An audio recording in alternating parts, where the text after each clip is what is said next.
جنہوں نے اللہ کو یاد کیا اور اللہ نے ان کے چرچے کر دیے، اللہ نے چرچے کر دیے۔ اور ایک وہ طبقہ بھی ہے کہ جن کے ٹائٹل تو یہی ہیں، نام تو یہی ہیں، اپنے آپ کو گنواتے بھی یہی ہیں، کہلواتے بھی یہی ہیں، ثابت بھی یہی کرتے ہیں، ظاہر بھی یہی کرتے ہیں، اور مخلوق ان کو سمجھتی بھی یہی کچھ ہے، یعنی اللہ کے دوست، اللہ کے ولی۔ لیکن در حقیقت ان کے چرچے اللہ نہیں کر رہا، وہ اپنے چرچے خود کروا رہے ہیں۔ وہ خود چاہتے ہیں کہ ہمارے چرچے ہوں، وہ خود چاہتے ہیں ہمارے چرچے ہوں۔ وہ انہوں نے اللہ کو یاد کیا، اللہ نے ان کے چرچے کر دیے۔ انہوں نے کچھ نہیں کیا، اپنے لیے کچھ نہیں کیا، اپنی ذات کے لیے کچھ نہیں کیا، اللہ نے ان کے چرچے کر دیے۔ لیکن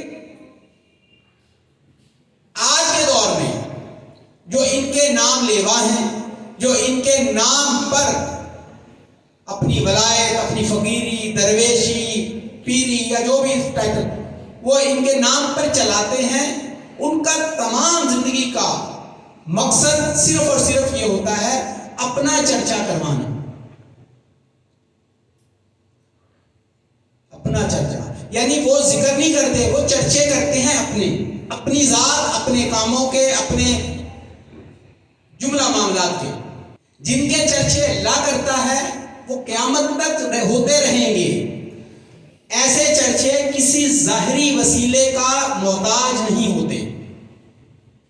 ان کی اولاد ہو تب بھی چرچے ہوتے ہیں، ان کی اولاد نہ ہو تب بھی چرچے ہوتے ہیں۔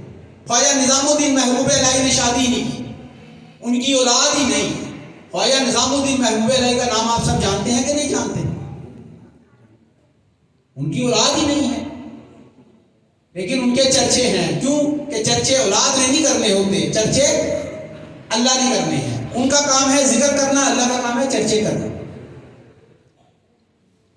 دادا گنج بخش علی حجویری اولاد ہی نہیں ہے،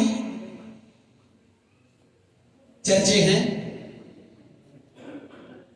بے شمار اولیاء اللہ بزرگان دین، میں دو نام لیے ہیں جن کو آپ جانتے ہیں۔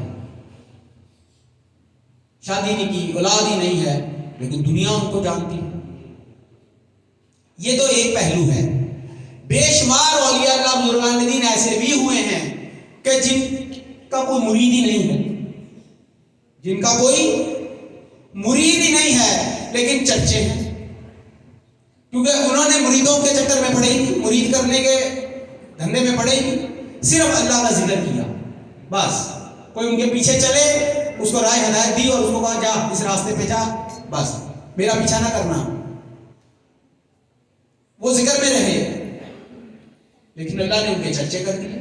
ان کا نہ ان کی اولاد ہے، نہ ان کے مرید ہیں، نہ ان کا کوئی پیچھے سلسلے کا کوئی باقاعدہ شجرہ، لیکن ان کے نام پر سلسلے بن گئے۔ ایسے بے شمار اولیاء بھی ہیں، انہوں نے ذکر کیا، ان کے چرچے ہو گئے، ظاہری وسیلہ ہوئی، نہ ان کا کوئی سجادہ نشین، نہ ان کے دربار کے کوئی متولی، نہ کچھ بھی۔ بعض ایسے بھی ہیں، اس سے آگے کی بات کر رہا ہوں۔ ابھی تو آپ کو میں نے دو چیزیں بتائی ہیں، اولاد نہیں ہے، اللہ کا وعدہ ہے، چرچے ہیں۔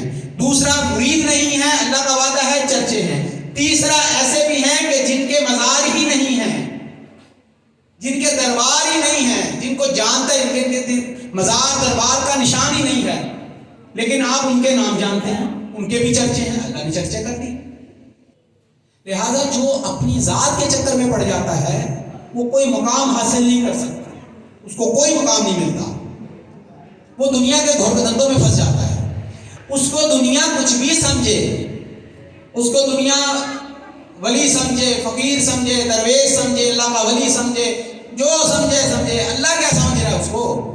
اصل سوال یہ ہے اللہ کی نظر میں وہ کیا ہے۔ دنیا کی نظر میں کچھ بھی ہو، لوگ تو کسی کے پیچھے بھی چل پڑتے ہیں، جمع غفیر لوگوں کا پیچھے چل جانا یہ کون سی بات ہے؟ یہ کوئی بڑی بات نہیں ہے۔ اصل سوال یہ ہے کہ اللہ کی نظر میں کیا ہے، اللہ اسے کیا سمجھ رہا ہے، دنیا کیا سمجھ رہی ہے، سمجھتی رہے۔ بڑے بڑے ولیوں کو دنیا کافر سمجھتی رہی، اور بڑے بڑے دنیا داروں کو لوگ ولی سمجھتے ہیں۔ سمجھتے رہے، اس سے کیا ہوگا؟ اللہ کیا سمجھ رہا ہے؟ اللہ اور اس کے رسول کی نظر میں ان کا مقام مرتبہ کیا ہے؟ اور بے شمار کروڑوں کی تعداد میں اولیاء ایسے ہیں کہ جو اللہ کے ولی ہیں، جو جنت الفردوس میں ہیں، حضور کے ہمسائے ہیں، حضور کی سنگت میں ہیں، وہاں صحبت میں بیٹھے ہیں، لیکن ان کو دنیا جانتی نہیں جانتے ہم لوگ۔ ہم تو ولی اس کو مانتے ہیں نا جس کا دربار بنا ہوا ہو، گنبد بنا ہوا ہو، چادریں چڑھتی ہوں، ڈھول بجتے ہوں، قوالیاں ہوتی ہوں، ان کے عرس ہوتے ہوں، ان کے مرید ہوں، ان کے نذرانے، یہ سارا لنگر پکتا ہو، ہم کہتے ہیں یہ ہوتا ہے ولی۔ یہ بھی ولی ہوتا ہے، یہ وہ ہوتے ہیں جن کا اللہ چرچا کر دیتا ہے، جن کا اللہ چرچا کرتا ہے۔ ولایت کی بے شمار اقسام ہیں، ایک ولایت یہ ہے، اور ایک ولایت عامہ ہے جس میں اللہ کا ولی ہوتا ہے، وہ اللہ کی نظر میں ولی ہے، لیکن یہ سب اس کے ساتھ نہیں